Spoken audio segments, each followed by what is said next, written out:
Paul Drotovick. The late Paul Drotovick was the head football coach at Denison St. Mary's, leading the Blue Waves to 33 consecutive wins with only one tie from 1957 through 1960. He was the head basketball coach at Denison St. Mary's for the 1952-53 season, leading the team to an 18-2 record. He returned for the 1954-55 season after a year in college to complete his education and remained the head coach until 1962. His 1961 team advanced furthest in school history, claiming the Class A district championship before losing to Youngstown Liberty in the regional final game. He began his final stint at Denison St. Mary's in 1964 and remained there through 1967. His 1967 team finished 19-3 before falling to Mount Pleasant in the district semifinals. Paul achieved a St. Mary's basketball coaching record of 158 wins, 62 losses, and a football record of 61 wins, 30 losses, and 3 ties. Accepting the honor on behalf of the late Paul Drotovick is his son Mark and lifetime friend Bill Hildebrand. Please welcome into the Tuscarawas County Sports Hall of Fame the late Paul Drotovick. It is for sure an honor for me to read a speech from his son. I was a 1970 graduated St. Mary's and last class, so it's a big honor for me. Thank you.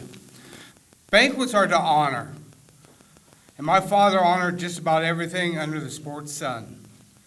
Philosophy of the game and the way he thinks it should be run and the way he planned it to run it. He was a man of honor. At 16, he quit high school to fight in World War II.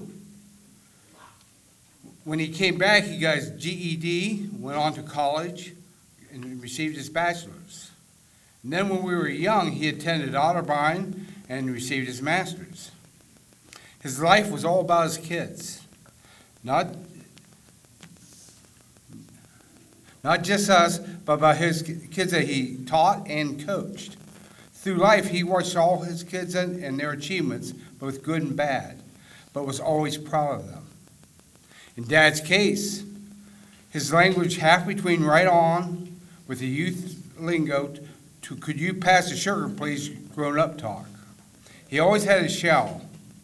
He never wanted to show too much excitement, like he was on top of the world, or too low, like the world was coming to an end. His even keel approach was hard for people to understand. He had goals the same way every year. That was to win. Vince Lombardi once said, "Winning isn't everything." I don't believe that. My father was saturated with that type of thought. He always said that sportsmanship, fellowship, and fun of participation is important, but winning is everything. When my father spoke, he was like E.F. Hutton. People listened. Without people like George S. Patton, where would we be? My father could be summed up in one word: respect. Respect he gave to others and respect he received from them.